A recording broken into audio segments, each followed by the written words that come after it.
hu ahad hu ahad. Ya Rabbana ya Rabbana ighfir lana ighfir lana ma madha ya wasi'al ya wasi'al karami ya Rabbana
Allahumma salli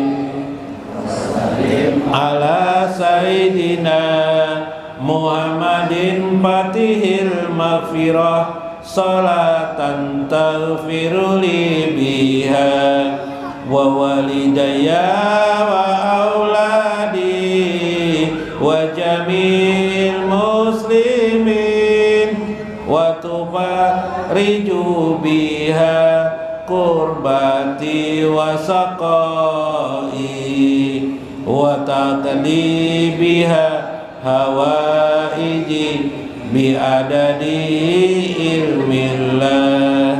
Allahumma salli wa sallim ala Sayyidina Muhammadin qalbil masruri wa mitahil maisur wa fatihil lima ughliqa wa syafil ilah wa mufarijil kurubi wal humumi wa ala alihi wa sahbihi wa barik. Allahumma salli wa sallim ala Sayyidina Muhammadin ruhil aqwan salatan tukawwina biha linufusina wa jawarihina wa qulubina wa ruhina wa ta'izuna biha minal asrari wal aswa'i wa darai wal balai wa hamajatis sayatin wa ala alihi wa sahbihi biadadi khalqillah. Assalamualaikum warahmatullahi wabarakatuh. Bismillahirrahmanirrahim. Bismillahil malikil qudusi salam. Bismillahil ajijil hakim. Wassalatu wassalam ala sayyidina wa nabiyyina Muhammad wa ala alihi wa sahbihi ajma'in. Fa inna insyaallah ab'asu li kitabi Syekh Ibnu Athaillah Al-Hikam wa nafa'ana bihi wa ulumihi fid dharain amin ya rabbal alamin. Mudah-mudahan melewati saluran Syekh Ibnu Athaillah Allah memberikan kesehatan afiat pada badan kita, pada tubuh kita, bagi anak-anak kita, bagi istri-istri kita, handai taulan kerabat-kerabat kita. Mudah-mudahan mereka diberikan afiah wal mu'afah daimah bidini wad dunya wal akhirah. Ya Allah, innaka anta tawwabur rahim. Mudah-mudahan pula Allah meluaskan rezeki kepada kita dan mereka melewati saluran Syekh Ibnu Athaillah. Amin ya rabbal alamin.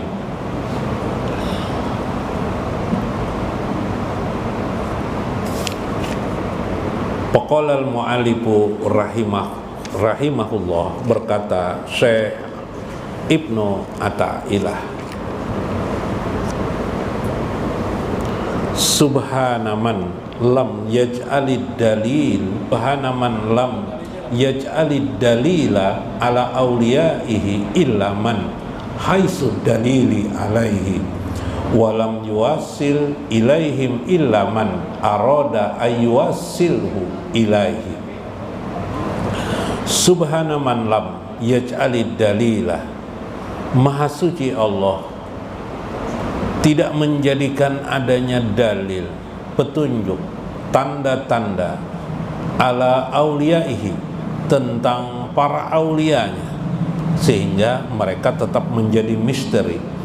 Ilaman haitsud dalili alaihi, kecuali kepada orang-orang yang Allah berikan petunjuk kepadanya untuk mengetahuinya. Walam yuwasil ilaihim, dan tidaklah menyampaikan kepada mereka illa man arada ayyuwasilhu ilaihi, kecuali kepada orang-orang yang Allah kehendaki sampai mengetahui kepadanya. Subhanallah. Kalau minggu kemarin Syekh Ibnu Athaillah mengatakan satara anwara sarairi bikasyaifil jawahir, Allah sengaja menutup cahaya-cahaya sarairi, rahasia-rahasia, bikasyaifil jawahir, dengan kegelapan yang johir, yaitu Allah menutup para auliyanya. Dengan cara apa Allah menutup para auliyanya itu? Untuk diketahui oleh orang lain, sehingga para aulia itu tidak diketahui. Dengan cara apa Allah? Bikasyaifiz zawahir, dengan kegelapan yang johir, seperti halnya manusia biasa. Mereka makan, minum, kehausan apabila haus, kelaparan apabila tidak ada makanan. Seperti itulah sebagaimana Allah menutup sebagian hal atau banyak hal daripada keagungan, kebesaran baginda Nabi besar Muhammad sallallahu alaihi wasallam, sehingga tampaklah kepada baginda Nabi sallallahu alaihi wasallam itu basyariahnya, kemanusiaannya, sehingga orang-orang yang tidak jeli tidak bisa benar-benar mengetahui tentang kenabian, kemukjizatan beliau Nabi besar Muhammad sallallahu alaihi wasallam. Sedemikian itulah juga kepada para auliyanya, Allah tutupi keadaan mereka itu. Bagaimana tutupan itu?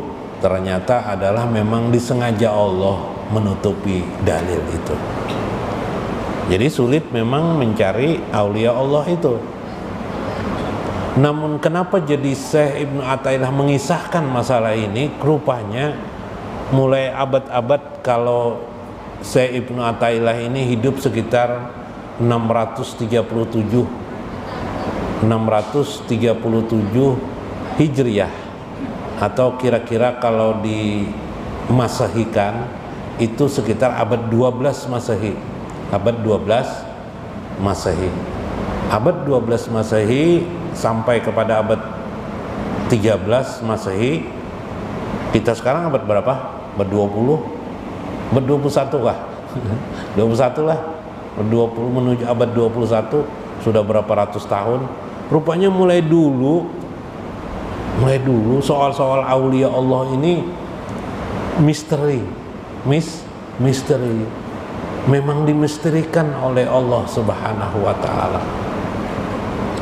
Untuk apa? Kenapa jadi dimisterikan? Karena manusia nanti bisa menuhankan aulia Allah ini, jadi masalah. Iyalah. Nah, ini bahayanya. Makanya kisah tentang, kalau kita dalam sejarah kita tentang Nabi Isa alaihissalam menghidupkan orang mati kan, akhirnya apa? Dituhankan kan? Nah, sehingga mujizat itu seperti itu tidak ditampakkan kepada baginda Nabi sallallahu alaihi wasallam. Nabi itu ketika perang Uhud itu sampai berdarah beliau, ya kan? Gigi beliau sampai sebagian ada rontok, patah gigi beliau dan berdarah. Darahnya itu dijilat oleh sahabat. Subhanallah, sehingga tidak ada satupun darah yang menetes di bumi. Karena dalam riwayat lain kata beliau, kalau darahku ini menetes di muka bumi, yang aku khawatirkan adalah ajab Allah akan turun ke muka bumi. Subhanallah. Hingga sahabat itu tidak bisa melihat darah Rasulullah menetes. Nah, ini luar biasa.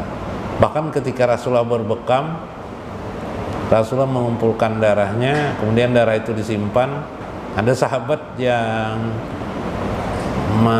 ingin menguburnya secara baik-baik, dibenarkan Nabi, tapi sahabat itu meminum darah Nabi Shallallahu Alaihi Wasallam. Ini adalah kemuliaan baginda Nabi besar Muhammad Shallallahu Alaihi Wasallam. Dan ini kemuliaan seperti ini tidak bisa diturunkan kepada manusia. siapapun dia, bahkan kepada anak Nabi besar Muhammad SAW, kepada Fatimah sendiri pun tidak bisa. Ya memang Fatimah, Sayyidatina Fatimah darah Nabi, tapi kemuliaannya, kemujizatannya itu terkhusus pada baginda Nabi besar Muhammad Sallallahu Alaihi Wasallam. Nah, untuk mewarisi Nabi Muhammad Sallallahu Alaihi Wasallam itu tidak mesti harus jadi turunan Nabi, tapi Nabi mengatakan Ali Muhammadin likulli taqiyyin. Keluarga Nabi Muhammad itu adalah tiap-tiap orang yang bertakwa kepada Allah Azza wa Jalla. Nah, jadi kalau Anda ingin jadi keluarga Nabi, jadi keluarga Nabi, arhamun Nabi, keluarga Nabi, jadilah Anda orang yang paling bertakwa di antara semua manusia. Paling kada sekampung barangnya lah. Kalau tidak bisa sekampung ya se-RT.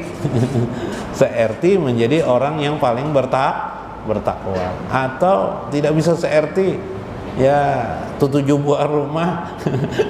7 buah rumah ya lah, kita lah yang bertakwa, atau 5 buah rumah kita yang paling bertakwa, sudah masuk di Ali Muhammadin, keluarga Nabi besar Muhammad Sallallahu Alaihi Wasallam. Nah, pengenlah, alhamdulillah. Nah, para aulia Allah itu pasti muttaqun, pasti dia bertakwa kepada Allah Subhanahu wa taala. Nah, ini kehebatannya. Inna auliya Allah alladzina yattaqun di dalam Al-Qur'an.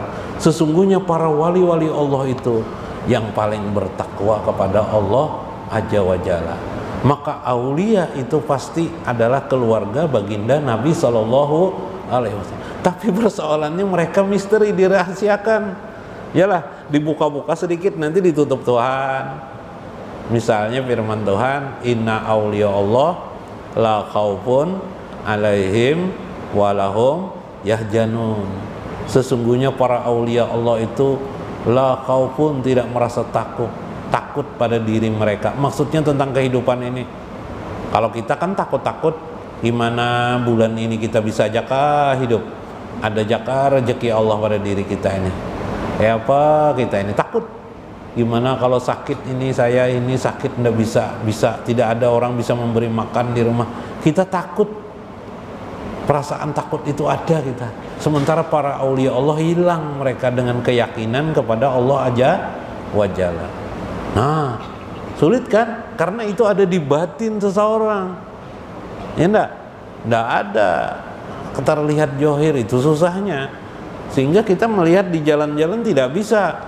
Pakai baju kan mereka, baju seperti apa tertentu tidak bisa mereka. Ya kan? Pakai surban kan mereka tidak juga. Tidak mesti pakai surban. Pakai baju gamis kan mereka tidak tahu kita. Ya kan? Tapi yang jelas mereka adalah orang-orang yang bertakwa. Subhanaman lam yaj'ali dalila ala auliyaihi. Maha suci Allah. Tanda ciri-ciri khusus kepada para aulia itu secara johir dapat kita lihat pada diri mereka.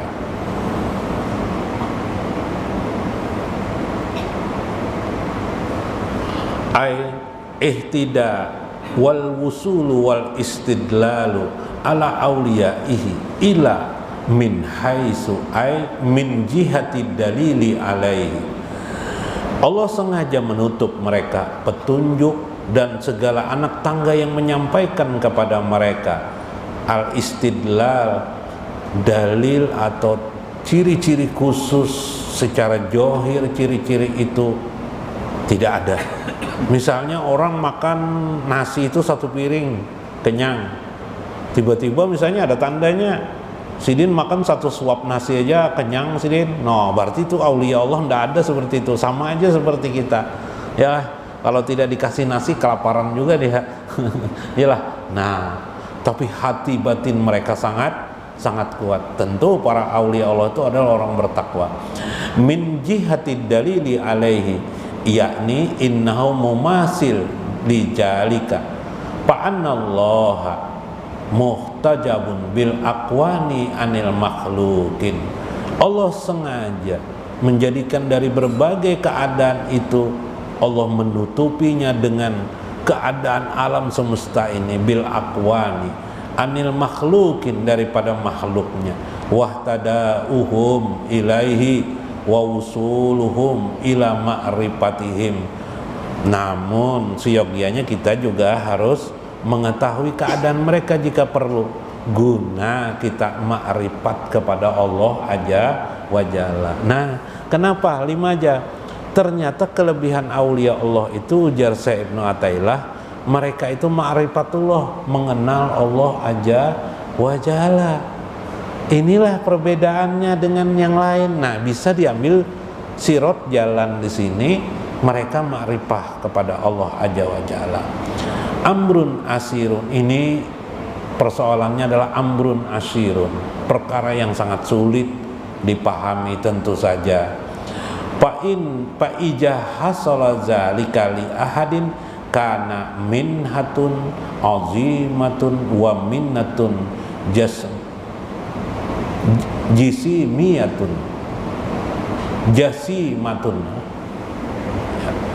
Karena seseorang yang sudah diangkat Allah menjadi aulia Allah itu, seseorang itu pasti minhatun, pasti dia diberikan tuh hadiah kelebihan pada dirinya, azimatun, keagungan kemuliaan pada dirinya tuh, tapi hanya terlihat pada batin. Nah, jadi hanya terlihat pada batin, tidak bisa kita pada johirnya melihat. Karena itu wakazalika al-wali, seorang wali itu mesti dia mustatarun, dia tertutup bikasyaifi zawahir minas sana'i al-khasiyati wa ma yata'ata'u min ma'kuli wa masyrubi wa gairihima. Allah menutup dengannya kepadanya dengan berbagai kegelapan sebagaimana manusia umumnya yang memiliki cacat kekurangannya, dan mereka pun juga seperti basyariah yang lainnya, min ma'kul, mereka mencari makanan, wa masyrub, mereka mencari minuman, wa gairihima, atau selain daripada itu. Mungkin bahasa kita sini, dia juga kawin, dia punya istri, jadi sama aja dengan kita, iyalah. Nah, cuma kita kadang-kadang bisa lebih lah, sampai 5 istri, ya Allah. Kalau nanti wali itu istrinya 5 orang misalnya, ndak ada gitu, ndak bisa seperti itu. Fayakunuh tidak ilaihi wal wusul ila ma'rifatihi, maka jadilah petunjuknya itu adalah wusul ila ma'rifatihi, adalah satu makna dia itu sampai kepada pengenalan Allah Azza wa Jalla. Amran asiran, ini perkara yang sangat besar, ila ma'rifatillahi ta'ala al-khasah, inayah minallahi ta'ala la yatlubu wala bisababin. Dan itu juga tidak mesti harus dituntut mencari mereka. Yang dipentingkan bagi engkau adalah mengenal Allah Azza wa Jalla. Nah, bagaimana kita mengenal Allah Azza wa Jalla? Karena ciri khas aulia Allah itu pasti ma'rifatullah, pasti dia ma'rifat. Jadi tidak ada wali itu nenggentayangan betelanjang di jalan misalnya, wali itu jar. Itu lain wali. Kenapa orang seperti itu tidak ma'rifatullah? Yalah. Nah, kecuali misalnya ada orangnya gembel, biasa sajalah, tidak mesti harus juga gembel ya. Maksudnya biasa saja, tapi luas pengetahuannya. Kayak kemarin Uwais Al-Qarni kan, ya enggak, ketika dicari oleh Ibnu Hayyan, ternyata yang disebut Nabi orangnya sangat dekat dengan Allah, doanya memberikan syafaat bagi seseorang, dikabulkan Allah Subhanahu wa ta'ala, doanya dikabulkan Allah. Dicari oleh Ibnu Hayyan, ternyata orangnya begitu ketemu Ibnu Hayyan berbulan-bulan mencari, ketika ketemu dia berkata, Pak, saya tak, wahai Hayyan, katanya, dia tahu nama si Hayyan nih, ayo, sampai bin-binnya tahu dia. Ayo, di mana tahu kayak itu? Iyalah, di mana pian mengenal aku, kata Ibnu Hayyan. Kita sudah bertemu di alam roh jadinya. No. Ditanya lagi Hayyan lagi, gimana roh itu? Bagaimana alam roh itu? Nah katanya, sering-seringlah kamu masuk di dalamnya katanya, kamu akan mengenal semua orang. Nah jadi orang ini memang orang berilmu, berisi dia ya lah. Nah lain kayak kita pam, gembel dikatakan wali. Nah kayaknya wala lah, ya kah? Nah jadi kebanyakan para aulia Allah itu memang orang yang cerdas, orang yang pintar. Pak, tidak pintar maksudnya adalah kepintarannya tuh terkhusus mengenal Allah aja wajalla, bukan pintar teknologi, tidak. Kalau pintar teknologi ya insinyur biasanya yang tahu ya lah. Nah, profesor yang tahu biasanya. Wa kadzalikal wali, tetapi wali itu bal ma'rifatu asy'abun min ma'rifatillahi ta'ala. Persoalannya adalah mencari wali itu, mengetahui wali itu lebih sulit asy'abun min ma'rifatillah, dari kita mengenal Allah. Ya lebih sulit daripada kita mengenal Allah aja wajalla. Siapa wali itu? Sulit benar.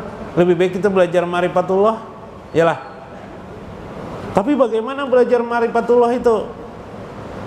Apa kita menghafal sifat 20?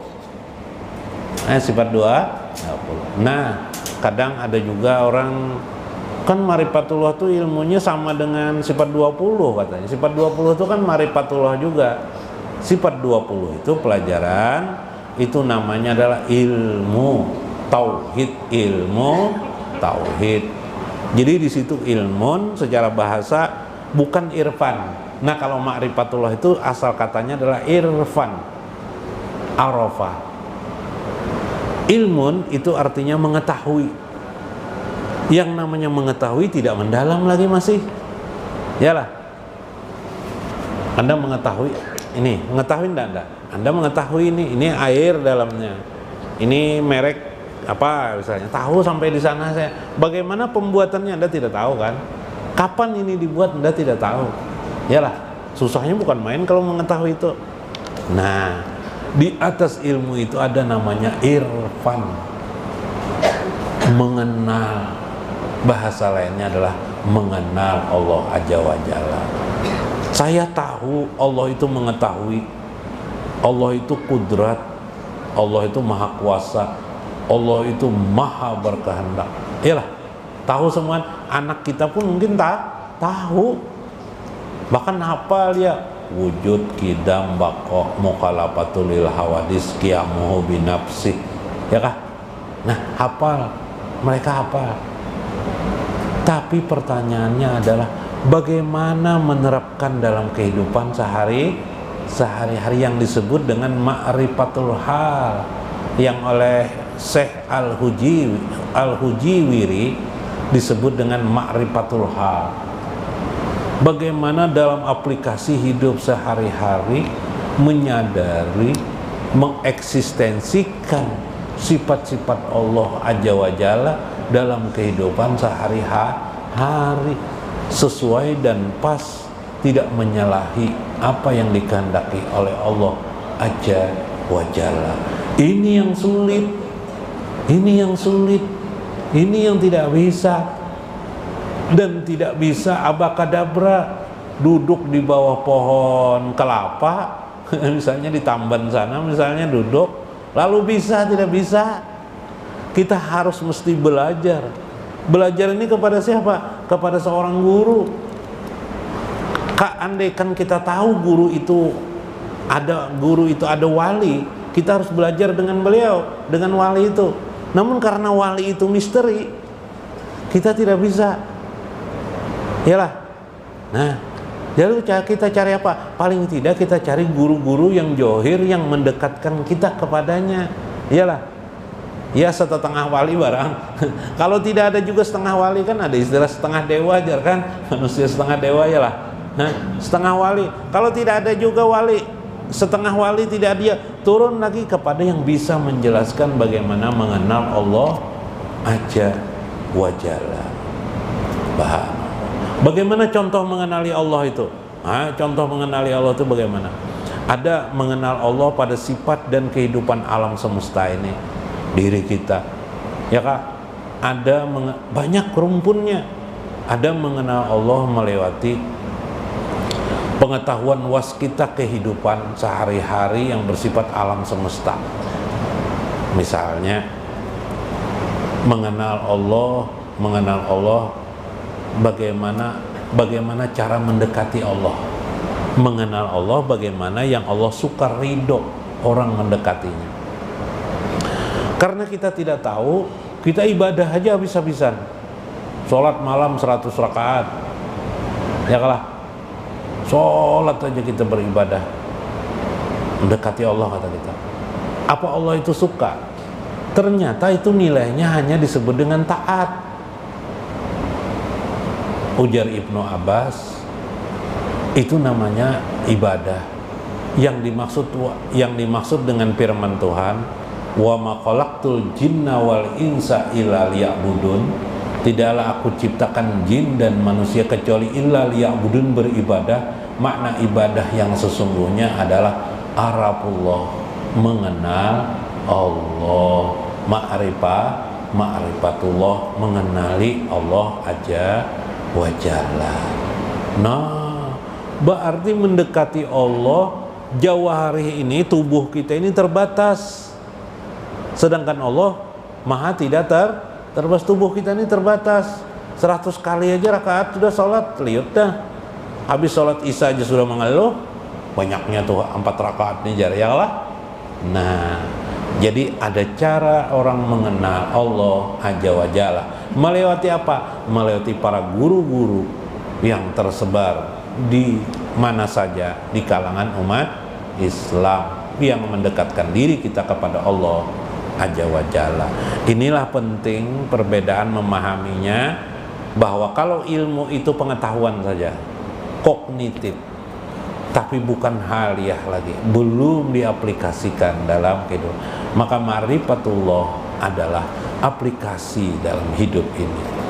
Bagaimana kalau kita menyebut la ilaha illallah, itu hanyalah ucapan, belum bagaimana gerakan tubuh kita bermakna la ilaha illallah, ya kan? Bagaimana napas kita, darah kita bermakna la ilaha illallah. Sehingga Rasulullah SAW mengejawantahkan itu, membumikan ma'rifat beliau itu melewati perkataan Sayyidatina Aisyah, bahwa Nabi tidak pernah lupa kepada Allah Azza wa Jalla. Tentu di situ bukan hanya sekedar akal pengetahuan, tapi ada berkait dengan hati dan sir baginda Nabi besar Muhammad SAW, sehingga beliau bisa per detik selalu mengingat Allah. Bahkan Aisyah mengatakan, Nabi berkata, mataku tidak tidur, kata beliau, la tanamu aini, mataku tidur, wala fiqalbi, tapi hatiku tidak tidur. No, selalu mengingat Allah Azza wa Jalla. Subhanallah. Isa kan sudah? Hah? Masya Allah. Maka banyak lagi nah. Al-Qur'annya belum disebut lagi lah. Aduh. So, kasihkan nih. Dikit nah, dikit.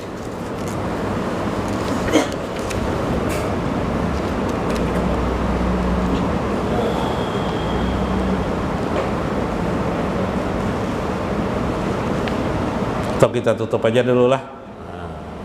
Kawas kah sudah? Lama kah sudah? Hanya aja. Waqala Syekh Abul Abbas Al-Mursi radhiyallahu anhu, ma'rifatul wali asy'abun min ma'rifatillah. Ini sudah bahasanya, bahwa ma'rifat, mengenal para wali itu atau wali itu lebih sulit daripada ma'rifatullah. Fa innallah ma'aruf bi kamalihi wa jamalihi wa mata ta'rufa makhluqan misli. Maka tentang Allah itu pasti ma'ruf, sudah dikenal menurut informasi kanan kiri kita, wa jamalihi, tentang keindahannya. sudah dikenal secara umum, tapi tentang melihat wali itu tidak tahu. Namun kembali kepada persoalan, karena itu memang sulit juga, lebih baik kita ma'rifatullah kepada Allah, mengenal jamal keindahan Allah dan jalal Allah Azza wa Jalla. Nah, itu yang penting didalami dalam ma'rifatullah ini. Jadi kalau kita tidak mengenal jalal dan jamal Allah, bahasa Indonesianya kebesaran, jalal, jamal, keindahan Allah, berarti kita tidak tahu sama sekali. Apa yang dikenali itu adalah sifat-sifat Allah, makna-makna sifat Allah, asma Allah dalam hidup ini. Bila itu kita kenali sudah sampai kepada af'al Allah, perbuatan Allah, maka kita akan nukik sampai kepada zat Allah Azza wa Jalla. Mudah-mudahan bermanfaat. Minta maaf atas segala kekurangan yang saya sampaikan kepada Anda semuanya. Wallahul muwaffiq ila aqwamit thoriq. Assalamualaikum warahmatullahi wabarakatuh.